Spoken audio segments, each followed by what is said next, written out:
Hello student, welcome to our channel Exam Selection. आज की session के अंतर्गत हम देखने वाले हैं अपने बायोलॉजी के फर्स्ट चैप्टर यानी जैव पराक्रम। जैव पराक्रम क्या होता है? जैव पराक्रम के एक टॉपिक पोषण को यहाँ पर मैं डिस्कस करने वाला हूँ।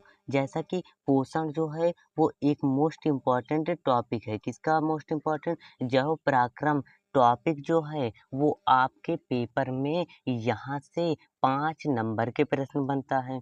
तो यहाँ पर अध्याय 1 दिया गया है, अध्याय यहाँ पर 5 लिखा गया है क्योंकि आपके केमिस्ट्री में जो चैप्टर है अध्याय नंबर 5 आता है। यानी कि यहीं से हम अपने बायोलॉजी की शुरुआत करने जा रहे हैं।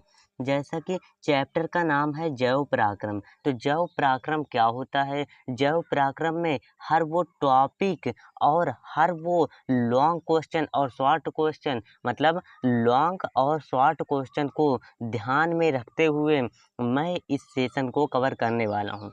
तो यहाँ से शुरू करते हैं और आपको हर वो इम्पोर्टेंट टॉपिक जो आपके पेपर के लिए इम्पोर्टेंट है, हर वो एक टॉपिक और हर वो एक हेडिंग आपको ठीक तरीके से पढ़ाया जाएगा और यहाँ पर आपको बेसिक टू एडवांस लेवल पढ़ाया जाएगा। तो इसलिए इस चैनल को सब्सक्राइब कर लीजिएगा और वीडियो को लाइक कर दीजिएगा।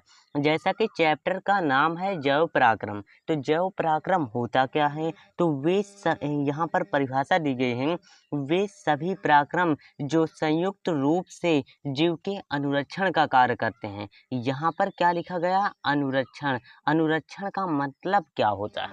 अनुरक्षण का मतलब होता है मेंटेनेंस। मेंटेनेंस क्या होता है? मेंटेनेंस का मतलब होता है, जैसे लोग कहते हैं ना, मेंटेनेंस बना कर चलो, मतलब कि तालमेल बना कर।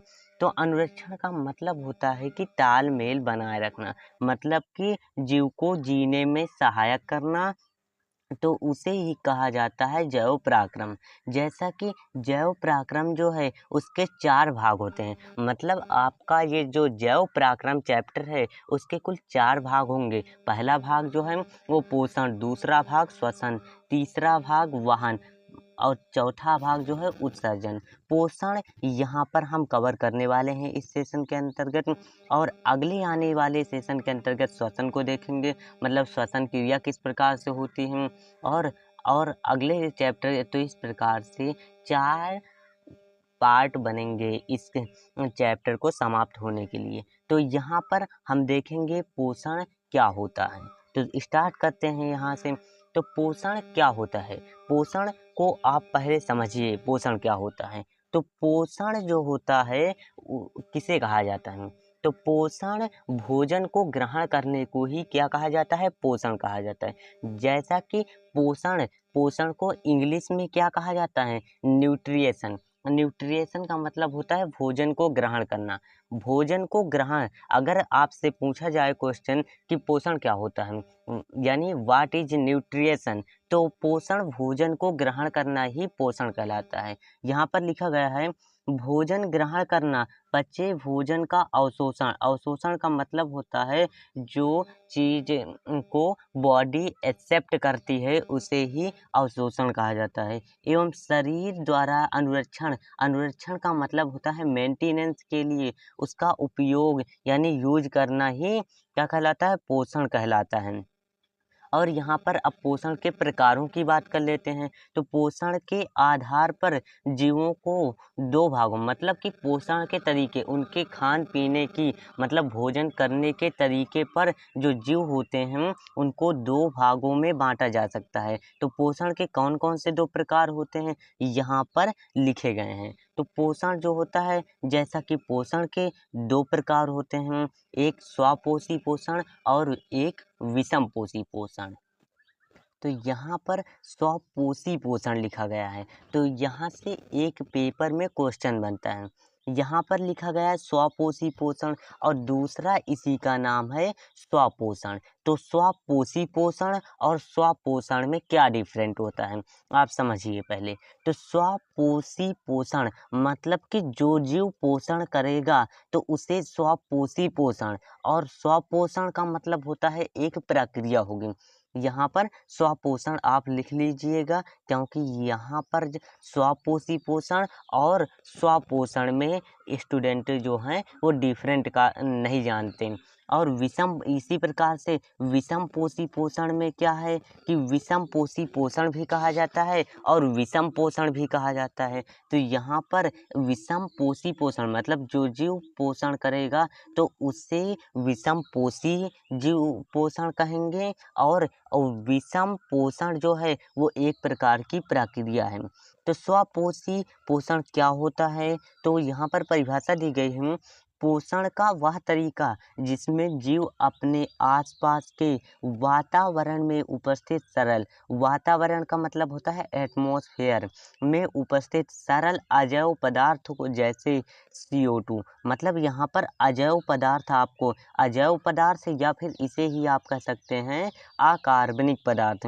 अकार्बनिक पदार्थ CO2 और पानी तथा सूर्य के प्रकाश से अपना भोजन स्वयं बनाते हैं। मतलब किस प्रकार से, जैसे यहाँ पर कोई पेड़ है, तो यहाँ पर कोई पेड़ है तो यह भोजन किस प्रकार से बनाएगा, और यहाँ पर सूर्य है तो सूर्य जो है वो सूर्य की रोशनी, ये पौधा जो है वो सूर्य की रोशनी लेगा और उससे अपना भोजन बनाएगा। यह पोषण जो होता है वो हरे पौधों में ही पाया जाता है, मतलब हरे पौधों के अलावा और नहीं पाया जाता है।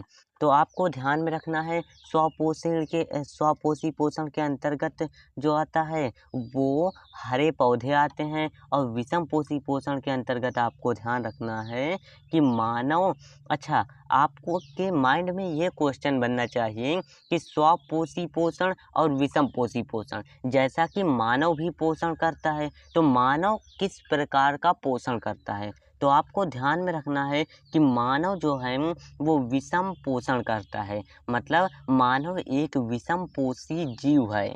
मतलब और विषम पोषण होता क्या है, तो पोषण का वह तरीका जिसमें जीव अपने भोजन स्वयं नहीं बना सकता। मतलब ऐसा, जैसे मानव जो है, मानव अपना भोजन स्वयं नहीं बना सकता है।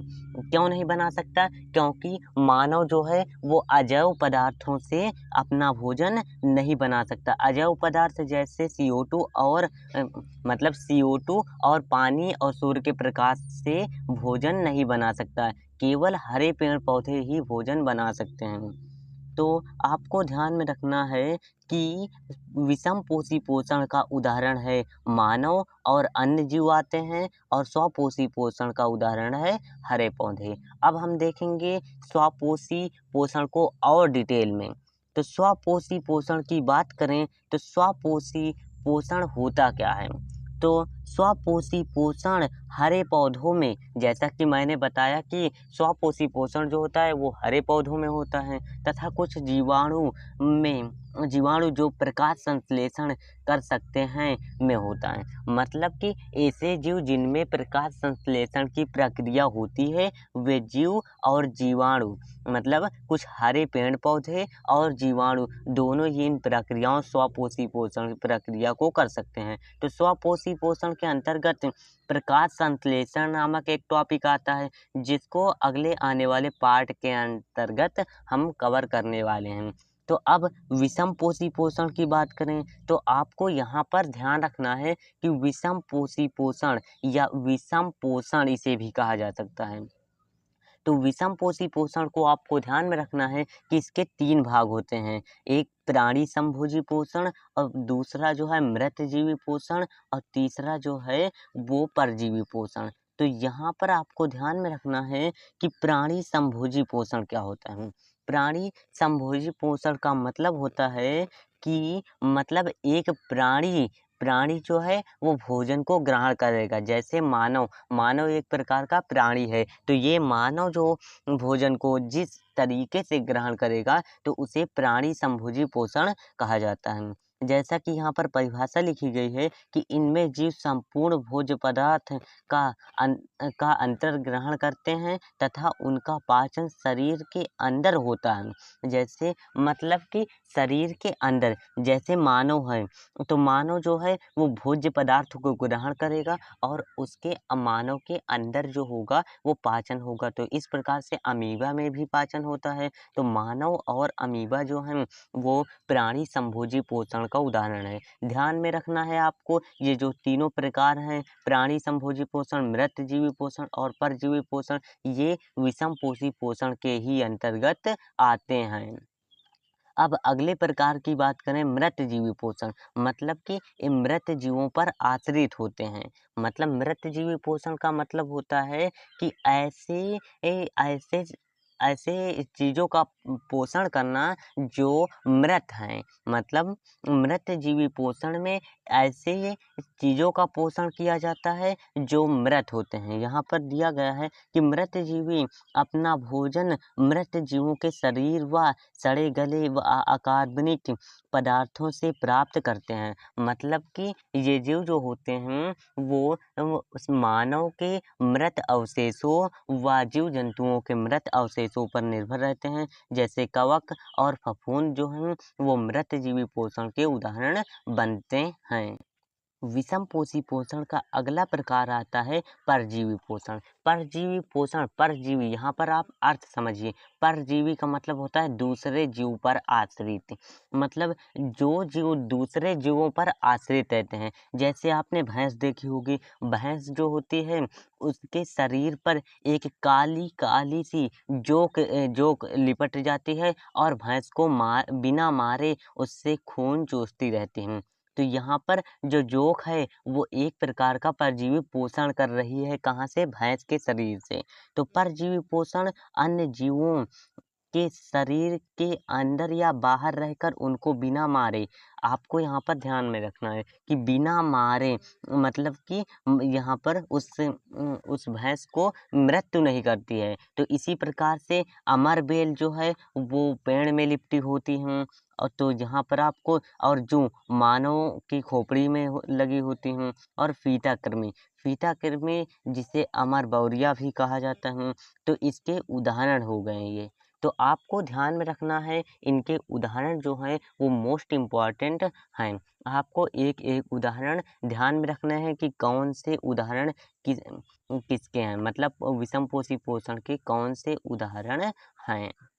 तो यहाँ पर हमने डिस्कस किया अपने पोषण नामक टॉपिक।